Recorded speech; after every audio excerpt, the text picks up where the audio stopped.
मुक्तसङ्गः समाचर यज्ञार्थात् कर्मणोऽन्यत्र लोकोऽयं कर्मबन्धनः तदर्थं कर्म कौन्तेय मुक्तसङ्गः समाचर। जय गुरुदत्त। जय गुरुदत्त। 10వ శ్లోకం, శ్లోక నెంబర్ 10. సహ యజ్ఞాః ప్రజా సృష్ట్వా, సహ యజ్ఞాః జిఎన్వైఏ యజ్ఞ, యజ్ఞ తర్వాత ఉన్న విసర్గ ఎఫ్ లాగా చెప్తాము. పా ముందు ఎప్పుడు విసర్గ వచ్చినా ఎఫ్ సౌండ్. సహ యజ్ఞాః ప్రజా, పా కింద రావతుందండి, గమనించండి.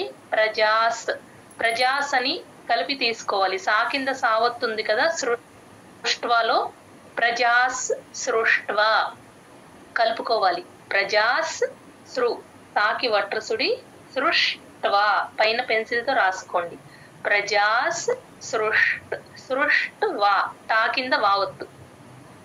సహ యజ్ఞాః ప్రజా సృష్ట్వా, సహ యజ్ఞాః ప్రజా సృష్ట్వా, సహ యజ్ఞాః ప్రజా సృష్ట్వా, సహ యజ్ఞాః ప్రజా సృష్ట్వా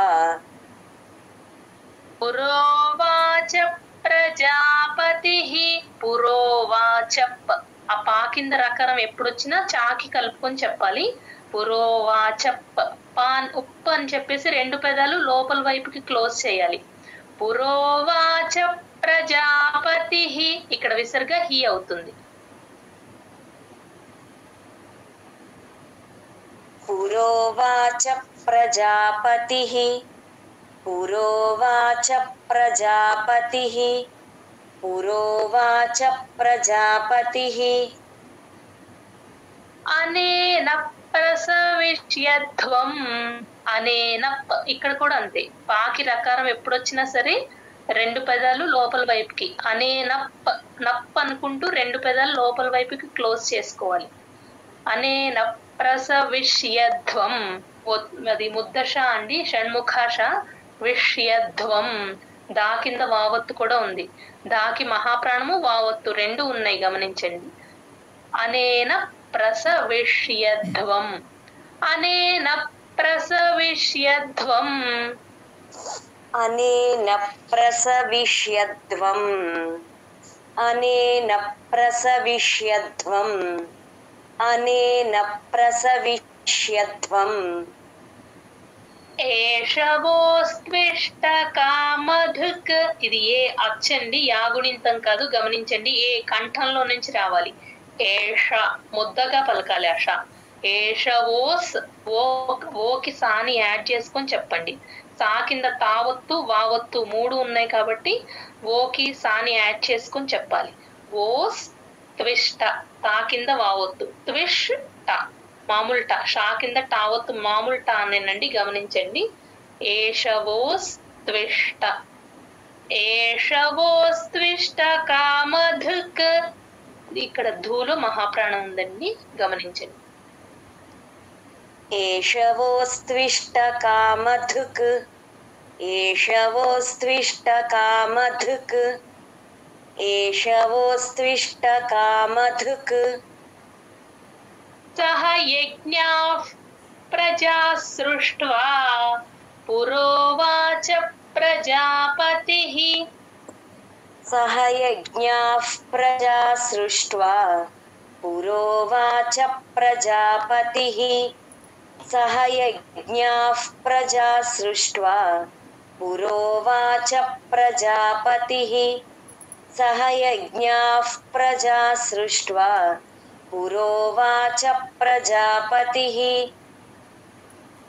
అనేన ప్రసవిష్యధ్వం, ఏషవోస్త్విష్ట కామధుక్, అనేన ప్రసవిష్యధ్వం, ఏషవోస్త్విష్ట కామధుక్, అనేన ప్రసవిష్యధ్వం, అనేన ప్రసవిష్యధ్వం, ఏషవోస్త్విష్ట కామధుక్, అనేన ప్రసవిష్యధ్వం, ఏషవోస్త్విష్ట కామధుక్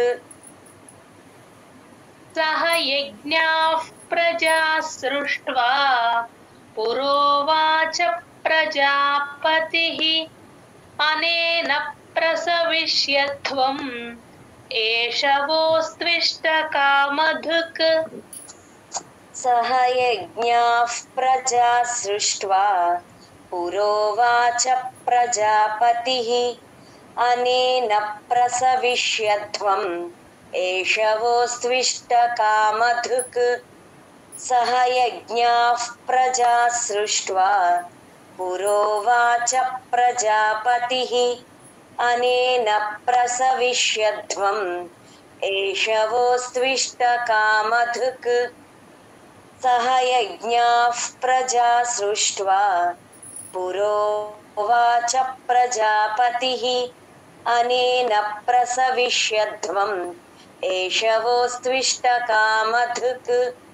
సహ యజ్ఞాః ప్రజా సృష్ట్వా పురోవాచ ప్రజాపతిః అనేన ప్రసవిష్యత్వం ఏషవోస్త్విష్టకామధుక్.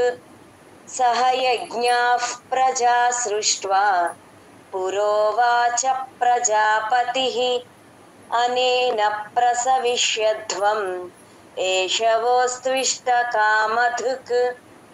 సహ యజ్ఞ ప్రజా జాకి సాని కొంచెం యాడ్ చేసుకోండమ్మా. ప్రజా సృష్ట్వా. Okay ma'am. సహ యజ్ఞాః ప్రజా సృష్ట్వా. ఓకేనా మ్యామ్? అక్కడ సా కింద సావత్తు కూడా ఉంది కాబట్టి మనం ప్రజాస్ తీసుకోవాలి. Okay ma'am. సహ యజ్ఞాః ప్రజా సృష్ట్వా పురోవాచ ప్రజాపతిః అనేన ప్రసవిష్యత్వం ఏషవోస్త్విష్టకామధుక్. సహ యజ్ఞాః ప్రజా సృష్ట్వా పురోవాచ ప్రజాపతిః అనేన ప్రసవిష్యత్వం ఏషవోస్త్విష్టకామధుక్. సహ యజ్ఞాః ప్రజా సృష్ట్వా పురోవాచ ప్రజాపతిః అనేన ప్రసవిష్యత్వం ఏషవోస్త్విష్టకామధుక్. జై గురుదత్త మ్యామ్. జై గురుదత్త. 11వ శ్లోకం, శ్లోకా నెంబర్ 11. దేవాన్ భావయతానేన. దేవాన్ భాకి మహాప్రాణం ఉందండి, గమనించండి. భావయతానేన. దేవాన్ భావయతానేన. దేవాన్ భావయతానేన. దేవాన్ భావయతానేన. దేవాన్ భావయతానేన. తే దేవా భావయంతు వః. ఇక్కడ కూడా భాకి మహాప్రాణం ఉంది. తే దేవా భావయంతు వః. తే దేవా భావయంతు వః. తే దేవా భావయంతు వః. తే దేవా భావయంతు వః. పరస్పరం భావయంతః. పరస్పరం భాకి మహాప్రాణం ఉందండి, గమనించండి. సా కింద పావత్తు. పరస్పరంలో సా కింద పావత్తు ఉంది. పరస్పరం. పరస్పరం భావయంతః. పరస్పరం భావయంతః. పరస్పరం భావయంతః. పరస్పరం భావయంతః. శ్రేయః పరమవాప్స్యథ. ఇక్కడ శ్రేయ పక్కన విసర్గ ఎఫ్ లాగా చెప్తామండి. విసర్గ స్ట్రైక్ చేసుకుని ఎఫ్ అని రాసేసుకోండి. ఆ ఎఫ్ అన్నప్పుడు మామూలు కొంతమంది గాలి బయటికి వదలరు. మనం క్యాండిల్ ని ఉఫ్ అని ఊతాం కదా, అలా రావాలి సౌండ్ బయటికి. శ్రేయః అలా.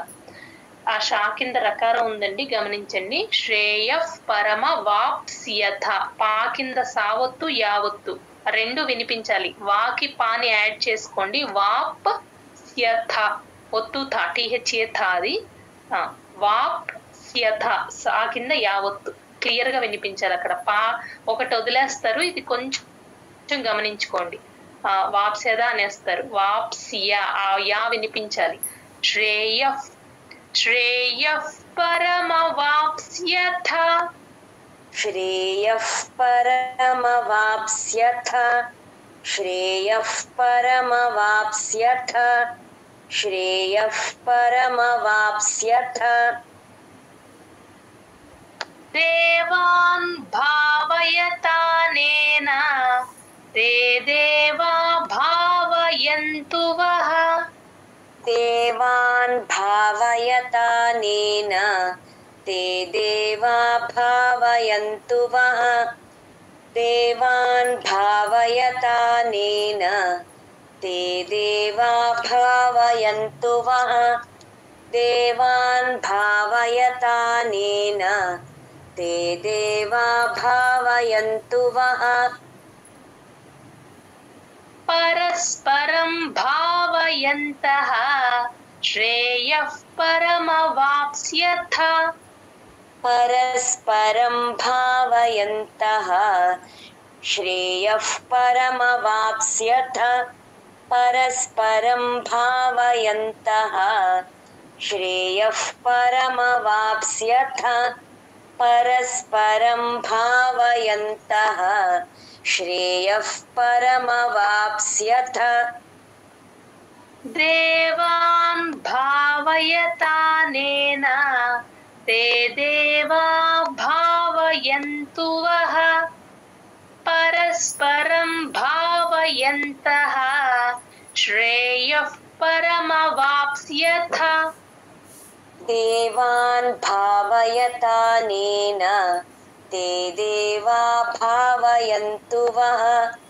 పరస్పరం భావయంతః శ్రేయః పరమవాప్స్యథ దేవాన్ భావయతానేన తే దేవా భావయంతు వః పరస్పరం భావయంతః శ్రేయః పరమవాప్స్యథ దేవాన్ భావయతానేన తే దేవా భావయంతు వః పరస్పరం భావయంతః శ్రేయః పరమవాప్స్యథ దేవాన్ భావయతానేన తే దేవా భావయంతు వః పరస్పరం భావయంతః శ్రేయః పరమవాప్స్యథ దేవాన్ భావయతానేన తే దేవా భావయంతు వః పరస్పరం భావయంతః శ్రేయః పరమవాప్స్యథ దేవాన్ భావయతానేన తే దేవా భావయంతు వః పరస్పరం భావయంతః శ్రేయః పరమవాప్స్యథ దేవాన్ భావయతానేన తే దేవా భావయంతు వః పరస్పరం భావయంతః శ్రేయః పరమవాప్స్యథ. జై గురుదత్త. జై గురుదత్త. 12వ శ్లోకం, శ్లోక నెంబర్ 12. ఇష్టాన్ భోగాన్ హి వో దేవాః. ఇక్కడ ఇష్ట షా కింద టావొత్తు ప్లేన్ టా అండి. ఆ షా కొంచెం ముద్దగా చెప్పాలి. షణ్ముఖ షా. భోగాన్లో భోకి మహాప్రాణం ఉంది. ఇష్టాన్ భోగాన్ హి వో దేవాః. ఇష్టాన్ భోగాన్ హి వో దేవాః. ఇష్టాన్ భోగాన్ హి వో దేవాః. ఇష్టాన్ భోగాన్ హి వో దేవాః. ఇష్టాన్ భోగాన్ హి వో దేవాః. దాస్యంతే యజ్ఞ భావితాః. దాస్ దాకి సాని యాడ్ చేసుకొని చెప్పాలి, సంయుక్తాక్షరం కాబట్టి. దాస్ యంతే కలుపుకోవాలి. దాస్యంతే అలా రావాలి. యకారం క్లియర్ గా వినిపించాలి. దాస్యంతే యజ్ఞ జిఎన్వైఏ యజ్ఞ. జ్ఞా ఎక్కడొచ్చినా సరే యాతో ఎండ్ అయ్యేటట్టు చూసుకోండి. జిఎన్వైఏ పైన రాసేసుకోండి. యజ్ఞ భావితాః భాకి మహాప్రాణం ఉంది గమనించండి. దాస్యంతే యజ్ఞ భావితాః దాస్యంతే యజ్ఞ భావితాః దాస్యంతే యజ్ఞ భావితాః దాస్యంతే యజ్ఞ భావితాః తైర్దత్తాన ప్రదాయైభ్యః. ఇది కొంచెం హార్డ్ వర్డ్ లాగా, కొంచెం ఈజీగానే ఉంటుంది కానీ మధ్యలో తా ప్లస్ ఐ తైర్ దత్తా. ఇక్కడ అబ్జర్వ్ చేయండి, తా ప్లస్ ఐత్వం లెఫ్ట్ సైడ్ కుంటే కింద ఐత్వం, దత్తా రైట్ సైడ్ కుంటే తావత్తు. ఆ రెండు ఒకసారి గమనించుకోండి అందరూ. తా ప్లస్ ఐ తైర్ దత్తా పైన పెన్సిల్ తో రాసుకోండి. తైర్ దత్తా, తా కింద తావత్తు. అత్త అంటాం కదా మనం, అత్త అన్నాం కదా, అత్త అలా చిన్న దాకి తాని పట్టుకొని దత్తా అలా రావాలి. తైర్ దత్తా నప్ర, నాకి పాని యాడ్ చేసుకొని చెప్పాలి. ఎక్కడ పాకి రకారం సౌండ్, ఎక్కడ పాకి రకారం వచ్చినా అది కంపల్సరీగా రెండు పెదాలు మూసి చెప్తేనే మీకు కరెక్ట్ గా పాకింద రకారం వినిపిస్తుంది. అదర్వైజ్ నప్ర అలా వస్తుంది, నప్ర అలా రావాలి. తైర్దత్త నప్ర దాయైభ్యః, యా ప్లస్ ఐ యై యైభ్యః. భాకింద మహాప్రాణం యావత్తు రెండు ఉన్నాయి, రెండు వినిపించేటట్టు చెప్పాలి. తైర్దత్త నప్రదాయైభ్యః తైర్దత్తాన ప్రదాయైభ్యః తైర్దత్తాన ప్రదాయైభ్యః తైర్దత్తాన ప్రదాయైభ్యః యో భుంక్తే స్తేన ఏవ సహ. యో భుంక్తే, భూకి మహాప్రాణం ఉంది, కా కింద తావత్తు. భుంక్తే, భుంక్తేకి ఆ సా కింద తావత్తుంది కాబట్టి భుంక్తే, తాకి సాని యాడ్ చేసుకుని చెప్తాం. యో భుంక్తేస్తేన, భుంక్తేస్తేన, యో భుంక్తేస్తేన. తేన తర్వాత చిన్న గ్యాప్ ఇచ్చి ఏవస, ఏ అచ్చు ఇంగ్లీష్ లెటర్ లో ఏ స్టార్టింగ్ ఏ ఉంటుంది కదా అలా చెప్పాలి. యో భుంక్తేస్తేన ఏవ సహ. యో భుంక్తేస్తేన ఏవ సహ యో భుంక్తేస్తేన ఏవ సహ యో భుంక్తేస్తేన ఏవ సహ ఇష్టాన్ భోగాన్ హి వో దేవాః దాస్యంతే యజ్ఞ భావితాః.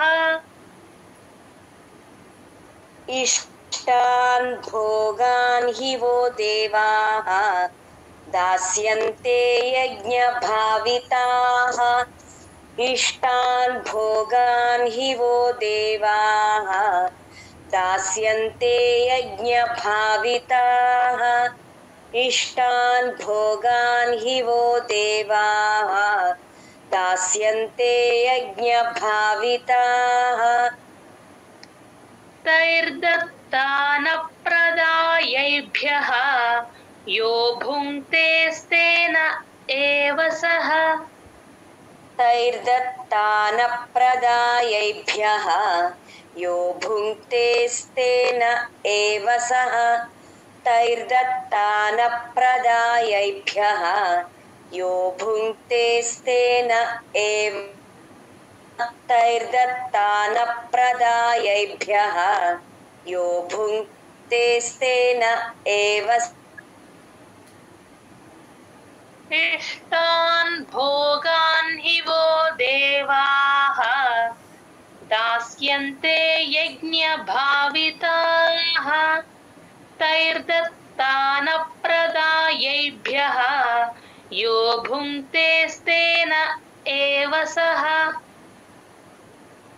ఇష్టాన్ భోగాన్ హి వో దేవాః దాస్యంతే యజ్ఞ భావితాః తైర్దత్తాన ప్రదాయైభ్యః యో భుంక్తేస్తేన ఏవ సహ ఇష్టాన్ భోగాన్ హి వో దేవాః दास्यन्ते यज्ञभाविताः तैर्दत्तानप्रदायैभ्यः यो भुङ्क्तेस्तेन एव सः इष्टान् भोगान् हि वो देवाः दास्यन्ते यज्ञभाविताः तैर्दत्तानप्रदायैभ्यः यो भुङ्क्तेस्तेन एव सः इष्टान् भोगान् हि वो देवाः दास्यन्ते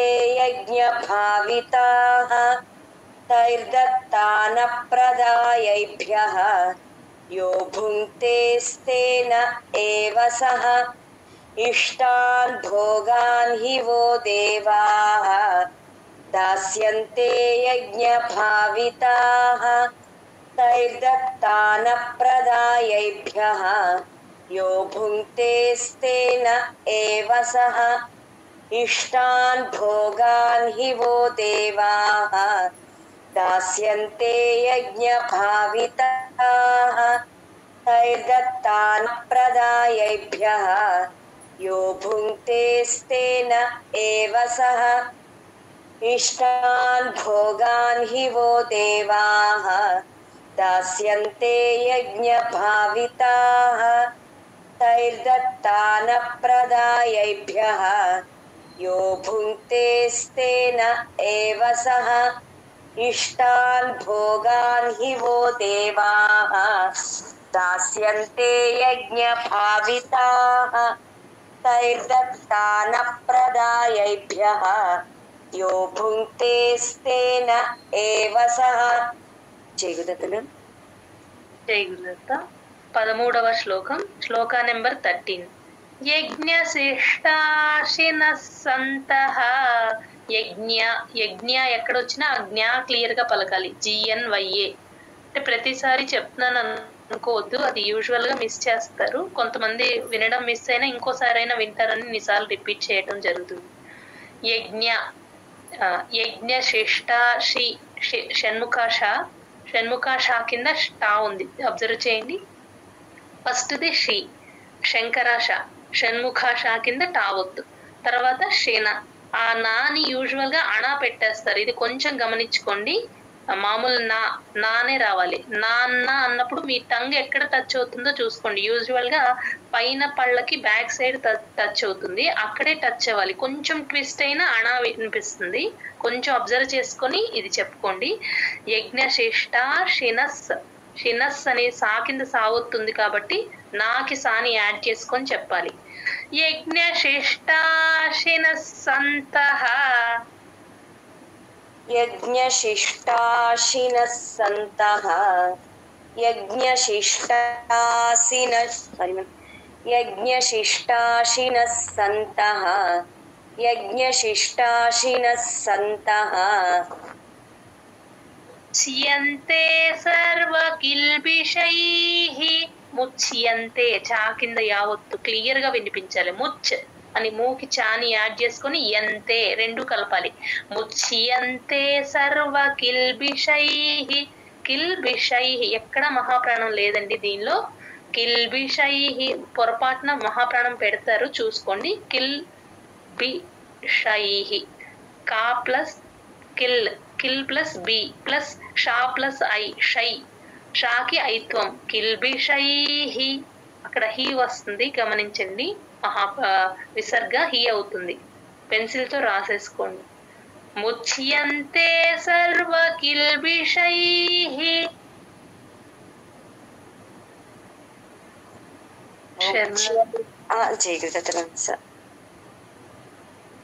ముచ్యంతే సర్వకిల్బిషైః ముచ్యంతే సర్వకిల్బిషైః ముచ్యంతే సర్వకిల్బిషైః భుంజతే తే త్వఘం పాపాః ధూకి మహాప్రాణం ఉందండి స్టార్టింగ్ మహాప్రాణం వచ్చినప్పుడు ఇవి వదిలేస్తారు గమనించుకోండి భుంజతే త్వగం అత్తేకి తాని యాడ్ చేసుకొని చెప్పాలి తా కింద వావొత్తుంది కాబట్టి తేత్ అని యాడ్ చేసుకొని చెప్తే మీకు కరెక్ట్ గా వినిపిస్తుంది తే త్వఘం ఘాకి మహాప్రాణం ఉంది పాపాహ भुञ्जते ते त्वघं पापाः भुञ्जते ते त्वघं भुञ्जते ते त्वघं पापाः भुञ्जते ते त्वघं पापाः भुञ्जते ते తప్పు చెప్పాను భుంజతే తే త్వఘం తే తేకి తాను యాడ్ చేసుకోండి కొంచెం కలుపుకోండి జాయిన్ చేసి చెప్పండి సంయుక్త అక్షరం కదా భుంజతే తే త్వఘం పాపాః భుంజతే తే త్వఘం పాపాః భుంజతే తే త్వఘం పాపాః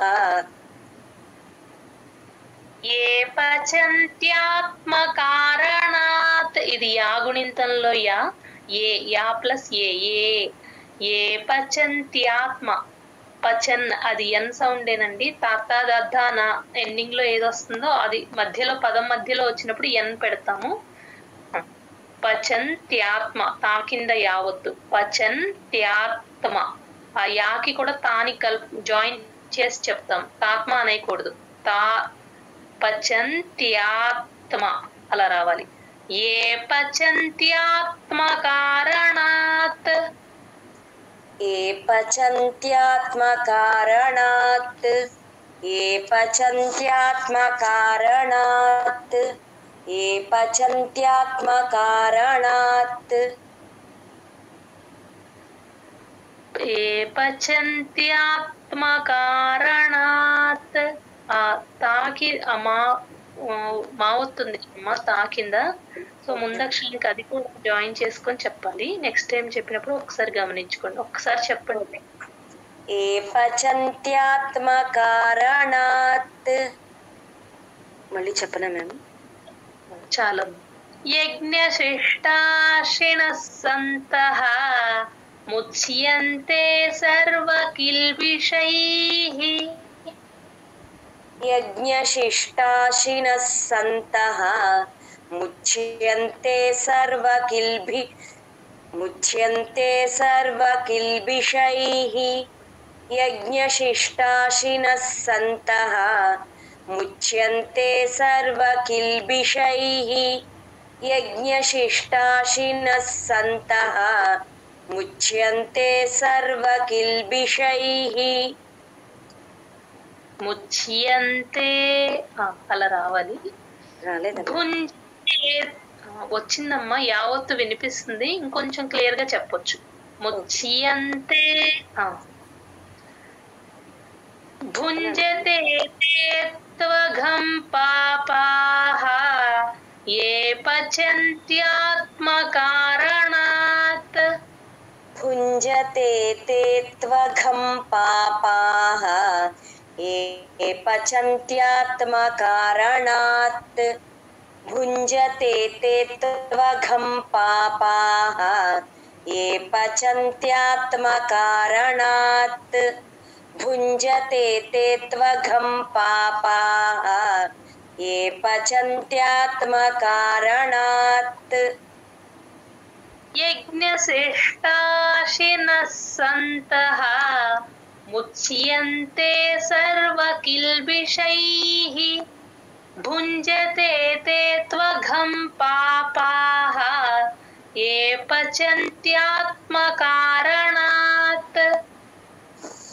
యజ్ఞశిష్టాశినః సంతః ముచ్యంతే సర్వకిల్బిషైః భుంజతే తే త్వఘం పాపాః ఏ పచంత్యాత్మ కారణాత్ యజ్ఞశిష్టాశినః సంతః ముచ్యంతే సర్వకిల్బిషైః భుంజతే తే త్వఘం పాపాః ఏ పచంత్యాత్మ కారణాత్ యజ్ఞశిష్టాశినః సంతః ముచ్యంతే సర్వకిల్బిషైః భుంజతే తే త్వఘం పాపాః ఏ పచంత్యాత్మ కారణాత్ యజ్ఞశిష్టాశినః సంతః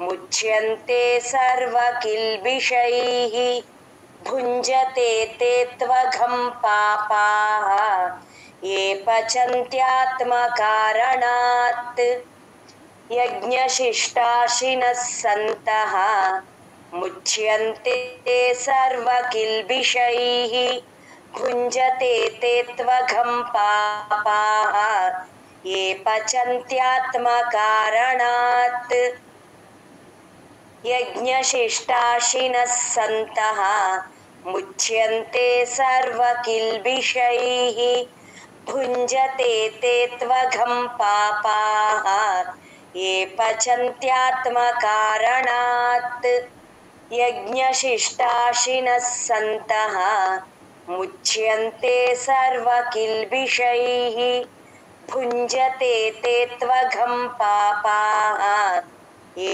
पचन्त्यात्मकारणात् यज्ञशिष्टाशिनः सन्तः मुच्यन्ते सर्वकिल्बिषैः भुञ्जते ते त्वघं पापाः ये पचन्त्यात्मकारणात् यज्ञशिष्टाशिनः सन्तः मुच्यन्ते सर्वकिल्बिषैः भुञ्जते ते त्वघं पापाः ये पचन्त्यात्मकारणात् जय गुरुदत्त मैम జై గురుదత్త 14వ శ్లోకం శ్లోక నెంబర్ 14 అన్నాద్భవంతి భూతాని ఇక్కడ అన్నాలో నా కింద నా వస్తుంది కాబట్టి అన్న కొంచెం చిన్న నాన్న అని ఎలా అంటాం అలాగే ఆకి నాని యాడ్ చేసుకొని చెప్పాలి అన్నాద్ అని తీసుకోవాలి దా కింద భా వస్తుంది కాబట్టి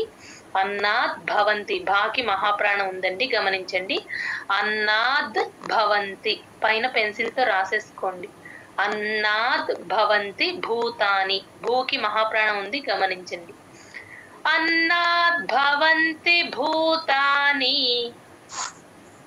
अन्नात् भवन्ति भूतानि अन्नात् भवन्ति भूतानि अन्नात् भवन्ति भूतानि ఇంకొకసారి చెప్పండి ओके मैम अन्नात् भवन्ति भूतानि అన్నాద్ భవంతి అలా చెప్తే సరిపోతుంది ओके मैम अन्नात् भवन्ति भूतानि ఓకేనా మ్యామ్ దా వినిపించిందా మ్యామ్ అన్నాద్ భవంతి సరిపోతుందమ్మా ఓకే మ్యామ్ अन्नात् भवन्ति भूतानि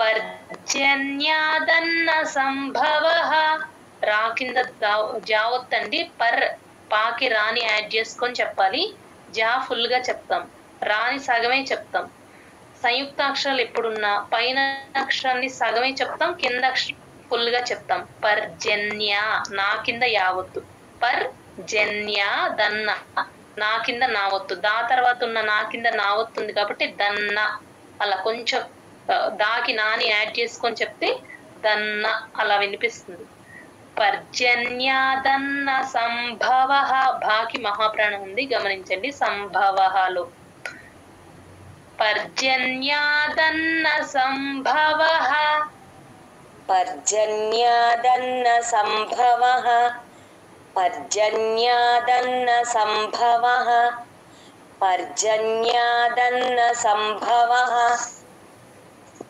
యజ్ఞాద్భవతి పర్జన్యః యజ్ఞ జ్ఞా క్లియర్ గా వినిపించాలి యజ్ఞాద్ భవతి భాకి మహాప్రాణం ఉందండి పర్జన్యః రా కింద జావత్తు నా కింద యావత్తు క్లియర్ గా వినిపించేటట్టు చెప్పాలి పర్జన్యః పర్ అలా రా సౌండ్ అలా రాకూడదు ఎక్స్టెండ్ చేయకుండా పర్జన్యః అలా సరిపోతుంది యజ్ఞాద్ భవతి పర్జన్యః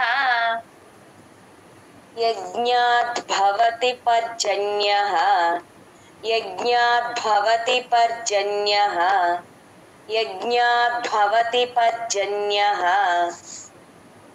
యజ్ఞః కర్మ సముద్భవః యజ్ఞ తర్వాత ఉన్న విసర్గ హెచ్ లాగా చెప్తాము విసర్గని స్ట్రైక్ చేసుకొని హెచ్ అని రాసేసుకోండి సగం విసర్గే చెప్తాం. కా ముందు ఎప్పుడు విసర్గ వచ్చినా హ, యజ్ఞ అలా రావాలి. యజ్ఞ కర్మ సముద్భవ, సముద్భవ, భాకి మహాప్రాణం ఉంది గమనించండి. యజ్ఞ కర్మ సముద్భవ, యజ్ఞః కర్మ సముద్భవః, యజ్ఞః కర్మ సముద్భవః, యజ్ఞః కర్మ సముద్భవః. అన్నాద్ భవంతి భూతాని పర్జన్యాదన్న సంభవః, అన్నాద్ భవంతి భూతాని పర్జన్యాదన్న సంభవః, అన్నాద్ భవంతి భూతాని పర్జన్యాదన్న సంభవః, అన్నాద్ భవంతి భూతాని పర్జన్యాదన్న సంభవః. యజ్ఞాద్ భవతి పర్జన్యః, యజ్ఞః కర్మ సముద్భవః, యజ్ఞాద్ భవతి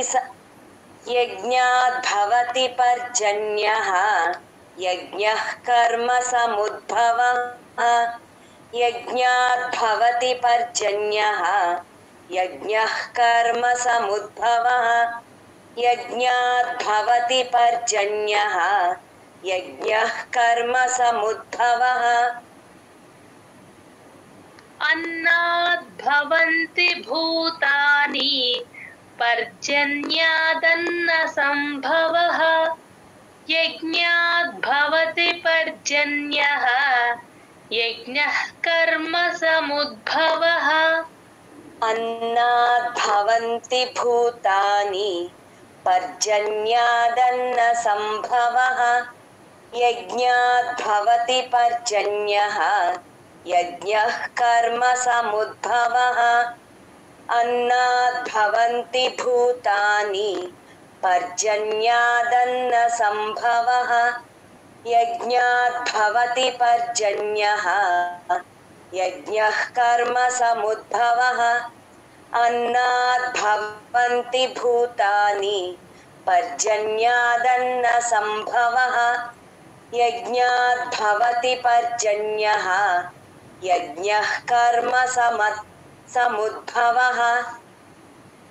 అన్నాద్ భవంతి భూతాని పర్జన్యాదన్న సంభవః, యజ్ఞాద్ భవతి పర్జన్యః, యజ్ఞః కర్మ సముద్భవః.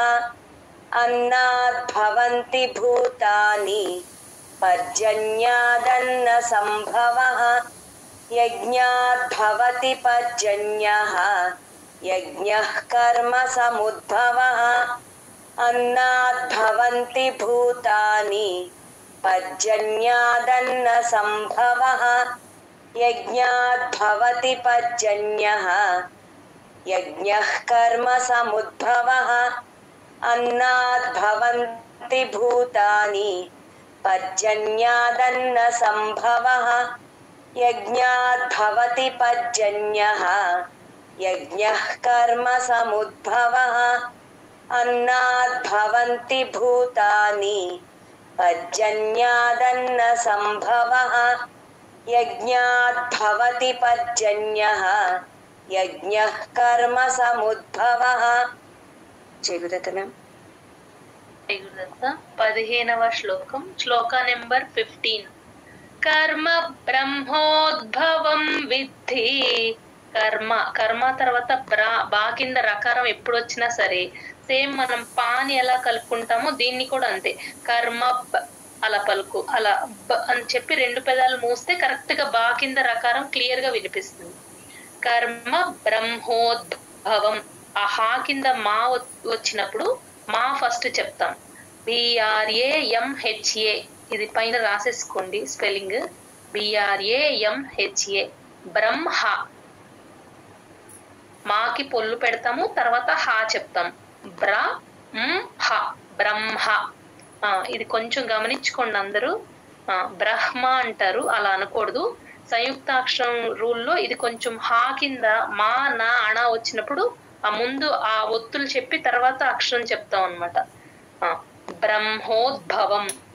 దా కింద భావొత్తు ఉందండి, బాకి మహాప్రాణం ఉంది గమనించండి. బ్రహ్మోద్ అని కలుపుకొని చెప్పండి. బ్రహ్మోద్భవం విద్ధి. విద్ధిలో దా కింద దావొత్తు మహాప్రాణం ఉంది. కర్మ బ్రహ్మోద్భవం విద్ధి. కర్మ బ్రహ్మోద్భవం విద్ధి. కర్మ బ్రహ్మోద్భవం విద్ధి. కర్మ కర్మ కర్మ తర్వాత బా కింద రకారం ఉంది కాబట్టి మాకి బాని యాడ్ చేసుకొని చెప్పాలి. కర్మ మనం పా కింద రకారం ఎలా స్ట్రెస్ ఇస్తామో ఇక్కడ కూడా అంతే చిన్న స్ట్రెస్ ఇవ్వాలి. కర్మ బ్రహ్మోద్భవం. కర్మ బ్రహ్మోద్భవం విద్ధి. కర్మ బ్రహ్మోద్భవం విద్ధి. కర్మ బ్రహ్మోద్భవం విద్ధి. బ్రహ్మాక్షర సముద్భవం. బ్రహ్మ BRAMHA ఇక్కడ కూడా సేమ్ హా కింద మా వద్దు. ఫస్ట్ బ్రహ్మ ఫస్ట్ మా చెప్పి తర్వాత హా చెప్తాం. బ్రహ్మ ఇక్కడ దీర్ఘం ఉంది గమనించండి. బ్రహ్మాక్ అని కాని యాడ్ చేసుకుంటాం. ఎందుకంటే నెక్స్ట్ క్ష ఉంది కాబట్టి క్ష సంయుక్తాక్షరం కాబట్టి ముందక్షరానికి బ్రహ్మాక్ అని తీసుకుంటే మీకు క్ష క్లియర్ గా వినిపిస్తుంది. బ్రహ్మాక్షర సముద్భవం. సముద్భవం భా కింద మహాప్రాణం ఉంది, మూకి దాన్ని యాడ్ చేసుకోండి. సముద్భవం. బ్రహ్మాక్షర సముద్భవం. బ్రహ్మాక్షర సముద్భవం. బ్రహ్మాక్షర సముద్భవం. బ్రహ్మాక్షర సముద్భవం. బ్రహ్మాక్షర సముద్భవం. తస్మాత్ సర్వగతం బ్రహ్మ. ఇక్కడ బ్రహ్మ అంతేనండి, దీర్ఘం లేదు గమనించండి. తస్మాత్ సర్వగతం బ్రహ్మ. తస్మాత్ సర్వగతం బ్రహ్మ. తస్మాత్ సర్వగతం బ్రహ్మ. నిత్యం యజ్ఞే ప్రతిష్ఠితం. నిత్యం తా కింద యావత్తు యజ్ఞే GNYA యజ్ఞే ప్రతిష్ఠితం. ఆ యజ్ఞే జ్ఞేకి ప్రాణి యాడ్ చేసుకొని చెప్పాలి. రెండు పెదాలు మూసి యజ్ఞే అనుకుంటూ రెండు పెదాలు లోపల వైపుకు తీసుకెళ్తే ఆ పా కింద రకారం స్ట్రెస్ కరెక్ట్ గా వినిపిస్తుంది. నిత్యం యజ్ఞే ప్రతిష్ఠితం. ఆ షా కింద ఒత్తు ఠ కంఠం అంటాం కదా, ఆ ఠ కొంచెం ఒత్తినట్టు చెప్పాలి. వినిపించాలి మహాప్రాణం. అలా అని గట్టిగా చెప్పకూడదు. మహాప్రాణాలు చెప్పమన్నారని గట్టి గట్టిగా చెప్పకూడదు, మధ్యస్థంగా చెప్పాలి. అప్పుడే కొంచెం వినడానికి అందంగా ఉంటుంది. నిత్యం యజ్ఞే ప్రతిష్ఠితం. నిత్యం యజ్ఞే ప్రతిష్ఠితం. నిత్యం యజ్ఞే ప్రతిష్ఠితం. నిత్యం యజ్ఞే ప్రతిష్ఠితం. నిత్యం యజ్ఞే ప్రతిష్ఠితం. కర్మ బ్రహ్మోద్భవం విద్ధి. బ్రహ్మాక్షర సముద్భవం. కర్మ బ్రహ్మోద్భవం విద్ధి. బ్రహ్మాక్షర సముద్భవం. కర్మ బ్రహ్మోద్భవం విద్ధి. బ్రహ్మాక్షర సముద్భవం. కర్మ బ్రహ్మోద్భవం విద్ధి. బ్రహ్మాక్షర సముద్భవం. తస్మాత్ సర్వగతం బ్రహ్మ నిత్యం యజ్ఞే ప్రతిష్ఠితం. తస్మాత్ సర్వగతం బ్రహ్మ నిత్యం యజ్ఞే ప్రతిష్ఠితం. తస్మాత్ సర్వగతం బ్రహ్మ నిత్యం యజ్ఞే ప్రతిష్ఠితం. తస్మాత్ సర్వగతం బ్రహ్మ నిత్యం యజ్ఞే ప్రతిష్ఠితం. కర్మ బ్రహ్మోద్భవం విద్ధి. బ్రహ్మాక్షర సముద్భవం. తస్మాత్ సర్వగతం బ్రహ్మ నిత్యం యజ్ఞే ప్రతిష్ఠితం. कर्म ब्रह्मोद्भवं विद्धि ब्रह्माक्षरसमुद्भवम् तस्मात् सर्वगतं ब्रह्म नित्यं यज्ञे प्रतिष्ठितम् कर्म ब्रह्मोद्भवं विद्धि ब्रह्माक्षरसमुद्भवम् तस्मात् सर्वगतं ब्रह्म नित्यं यज्ञे प्रतिष्ठितम् कर्म ब्रह्मोद्भवं विद्धि ब्रह्माक्षरसमुद्भवम् तस्मात् सर्वगतं ब्रह्म नित्यं यज्ञे प्रतिष्ठितम् कर्म ब्रह्मोद्भवं विद्धि ब्रह्माक्षरसमुद्भवम् तस्मात् सर्वगतं ब्रह्म नित्यं यज्ञे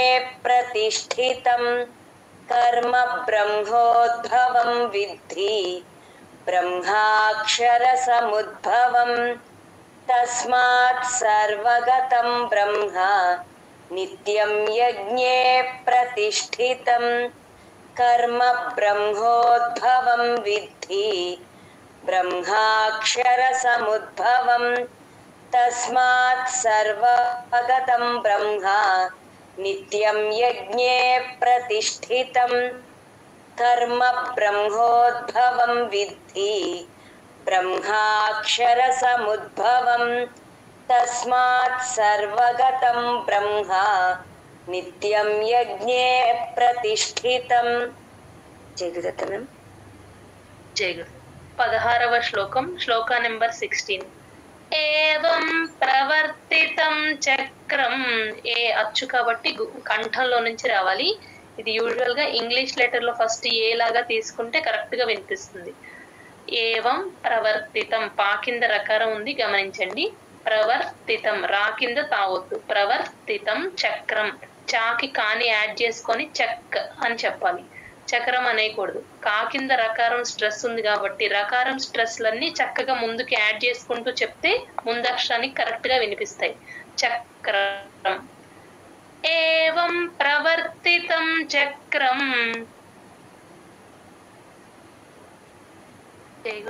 శర్మిల గారు మ్యూట్ లో ఉన్నారు సారీ మ్యామ్ ఏవం ప్రవర్తితం చక్రం ఏవం ప్రవర్తితం చక్రం ఏవం ప్రవర్తితం చక్రం నానువర్తయతి హయః నానువర్తయతి హయః నానువర్తయతి హయః నానువర్తయతి హయః అఘాయురింద్రియారామః ఘాకి మహాప్రాణం ఉంది అఘాయురింద్రియ దా కింద దీ కింద రకారం ఉంది గమనించండి రింద్రియారామః అఘాయురింద్రియారామః అఘాయురింద్రియారామః అఘాయురింద్రియారామః అఘాయురింద్రియారామః మోఘం పార్థ సజీవతి మోఘం ఘాకి మహాప్రాణం ఉంది పార్థ పాకి రాని యాడ్ చేసుకొని చెప్పాలి రా కింద ఒత్తు థ టిహెచ్ఏ థ ఇది యూజువల్ గా పార్థ అనేస్తారు పార్థ మీ టంగ్ టిప్ వచ్చి వెనకాల పళ్ళ పైన 3 లైన్స్ ఉంటాయమ్మా ఆ లైన్ కి అక్కడ టచ్ అయితేనే థా వస్తుంది అదర్వైజ్ మీకు దానే వస్తుంది అబ్జర్వ్ చేసుకోండి మోఘం పార్థ సజీవతి మోఘం పార్థ సజీవతి మోఘం పార్థ సజీవతి మోఘం పార్థ సజీవతి ఏవం ప్రవర్తితం చక్రం నానువర్తయతి హయః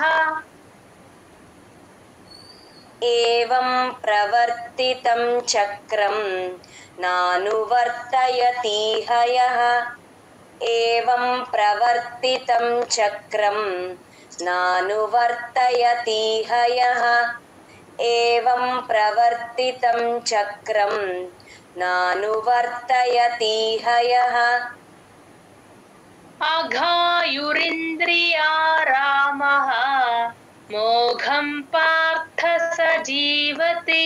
పార్థ కొంచెం గట్టిగా చెప్తున్నారు, కొంచెం నార్మల్ గా చెప్పండి. Okay ma'am.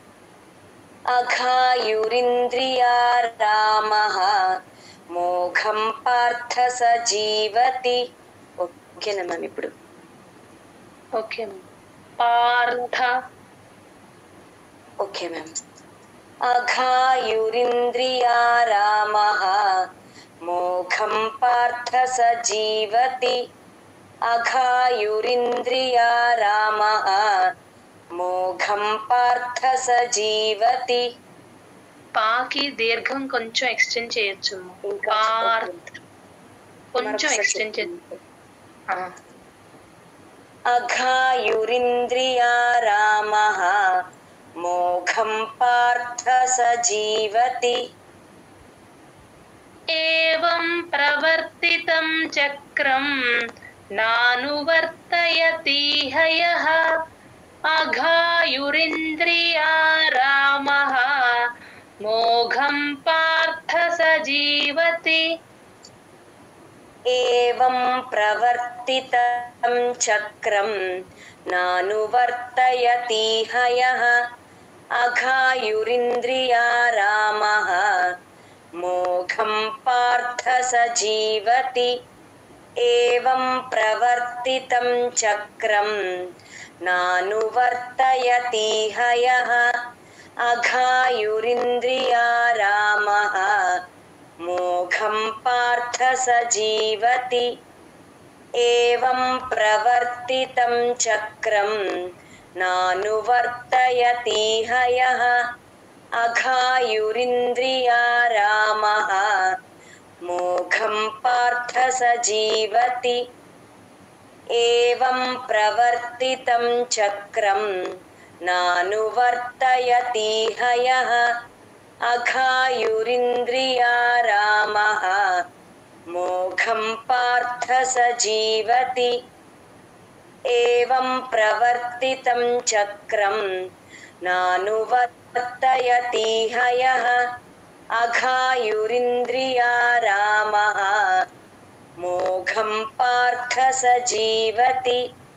ఏవం ప్రవర్తితం చక్రం నానువర్తయతీహ యః అఘాయురింద్రియారామః మోఘం పార్థ సజీవతి. ఏవం ప్రవర్తితం చక్రం నానువర్తయతీహ యః అఘాయురింద్రియారామః మోఘం పార్థ సజీవతి. ఏవం ప్రవర్తితం చక్రం నానువర్తయతీహ యః అఘాయురింద్రియారామః మోఘం పార్థ సజీవతి. గురుదత్త ఇంకొక శ్లోకం చెప్పుకుందాం. ఓకే, రిపీట్ చేయగలరమ్మా? చేస్తాను. యస్త్వాత్మరతిరేవ స్యాత్. యస్త్వాత్ సా కింద తావత్తు వావత్తు రెండు ఉన్నాయి, గమనించండి. యస్ అని యాకి సాని యాడ్ చేసుకొని చెప్పాలి. యస్ త్వాత్ తా కింద వావత్తు. యస్ త్వాత్ మరతి రేవ స్యాత్ సా కింద యావత్తు. యస్ త్వాత్ మరతి రేవ స్యాత్. యస్త్వాత్ మరతి యస్త్వాత్ మరతిరేవ స్యాత్. యస్త్వాత్ మరతిరేవ స్యాత్. యస్త్వాత్ మరతిరేవ స్యాత్. ఆత్మతృప్తశ్చ మానవః. ఆత్మతృ తేల్చి చెప్పాలి. తృప్తశ్చ పా కింద తావత్తు. తృప్తష్ తృప్తష్ చాతో ల్యాండ్ చేయాలి. ఈ షా కింద చా ఎప్పుడు వచ్చినా క్లియర్ గా చెప్పాలి.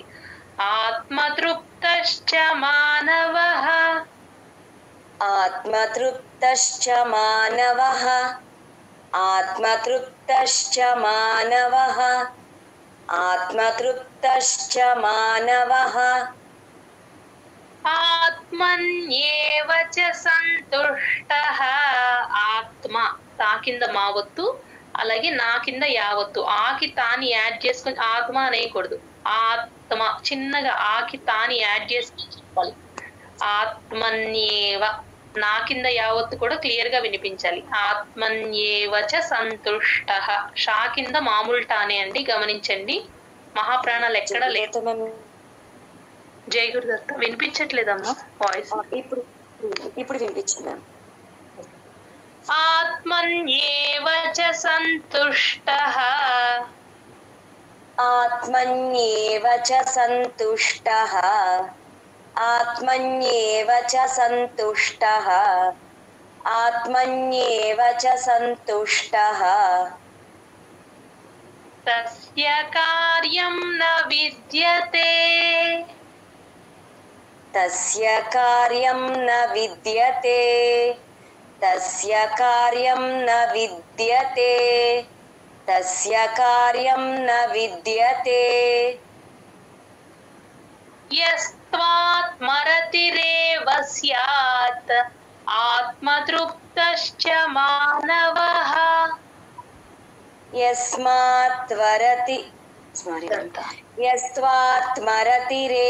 స్యాత్ ఆత్మతృప్తశ్చ మానవః. యస్త్వాత్మరతిరేవ స్యాత్ ఆత్మతృప్తశ్చ మానవః. యస్త్వాత్మరతిరేవ స్యాత్ ఆత్మతృప్తశ్చ మానవః. ఆత్మన్యేవ చ సంతుష్టః. తస్య కార్యం న విద్యతే. ఆత్మన్యేవ చ సంతుష్టః. తస్య కార్యం న విద్యతే. ఆత్మన్యేవ చ సంతుష్టః. తస్య కార్యం న విద్యతే. ఆత్మన్యేవ చ సంతుష్టః. తస్య కార్యం న విద్యతే.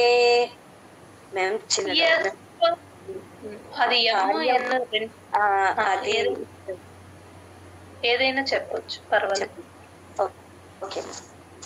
యస్త్వాత్మరతిరేవ స్యాత్ ఆత్మతృప్తశ్చ మానవః. ఆత్మన్యేవ చ సంతుష్టః. తస్య కార్యం న విద్యతే. యస్మాత్మరతిరేవ స్యాత్ పెట్టేస్తున్నారు. యస్త్వాత్మరతిరేవ స్యాత్ ఆత్మతృప్తశ్చ మానవః. ఆత్మన్యేవ చ సంతుష్టః. తస్య కార్యం న విద్యతే. యస్త్వాత్మరతిరేవ స్యాత్ ఆత్మతృప్తశ్చ మానవః. ఆత్మన్యేవ చ సంతుష్టః. తస్య కార్యం న విద్యతే. యస్త్వాత్మరతిరేవ స్యాత్ ఆత్మతృప్తశ్చ మానవః. ఆత్మన్యేవ చ సంతుష్టః. తస్య కార్యం న విద్యతే. యస్త్వాత్మరతిరేవ స్యాత్ ఆత్మతృప్తశ్చ మానవః. ఆత్మన్యేవ చ సంతుష్టః. తస్య కార్యం న విద్యతే. యస్త్వాత్మరతిరేవ స్యాత్ ఆత్మతృప్తశ్చ మానవః. ఆత్మన్యేవ చ సంతుష్టః. తస్య కార్యం న విద్యతే. యస్త్వాత్మరతిరేవ స్యాత్ ఆత్మతృప్తశ్చ మానవః. ఆత్మన్యేవ చ సంతుష్టః. తస్య కార్యం న విద్యతే. యస్త్వాత్మరతిరేవ స్యాత్ ఆత్మతృప్తశ్చ మానవః. ఆత్మన్యేవ చ సంతుష్టః. తస్య కార్యం న విద్యతే. యస్త్వాత్మరతిరేవ స్యాత్ ఆత్మతృప్తశ్చ మానవః. आत्मन्येव च सन्तुष्टः तस्य कार्यं न विद्यते यस्त्वात्मरतिरेव स्यात् आत्मतृप्तश्च मानवः आत्मन्येव च सन्तुष्टः तस्य कार्यं न विद्यते यस्त्वात्मरतिरेव स्यात् आत्मतृप्तश्च मानवः आत्मन्येव च सन्तुष्टः तस्य कार्यं न विद्यते. జై గురుదత్త మ్యామ్. జై గురుదత్తమ్మ. చాలా బాగా రిపీట్ చేశాను. జై గురుదత్త. కావ్య గారు ఈరోజు చెప్పిన శ్లోకాస్ అన్ని ఆర్డర్ లో చదువుతారండి. జై గురుదత్త మ్యామ్.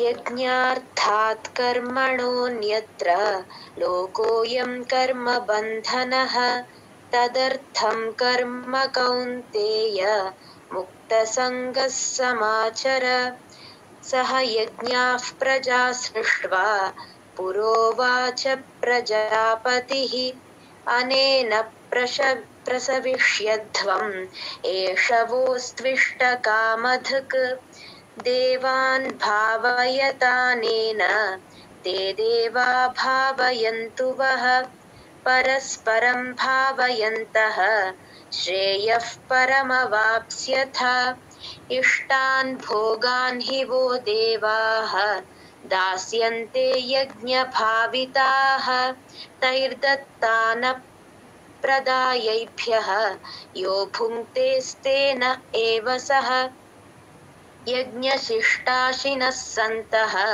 ముచ్యంతే సర్వకిల్బిషైః భుంజతే తే త్వఘం పాపాః ये पचन्त्यात्मकारणात् अन्नाद् भवन्ति भूतानि पर्जन्यादन्नसम्भवः यज्ञाद् भवति पर्जन्यः यज्ञः कर्म समुद्भवः कर्म ब्रह्मोद्भवं विद्धि ब्रह्माक्षरसमुद्भवं तस्मात् सर्वगतं ब्रह्म नित्यं यज्ञे प्रतिष्ठितम् एवं प्रवर्तितं चक्रं नानुवर्तयति हयः अघायुरिन्द्रियारामः मोघं पार्थ स जीवति यस्त्वात्मरतिरेव स्यात् आत्मतृप्तश्च मानवः आत्मन्येव च सन्तुष्टः तस्य कार्यं न विद्यते.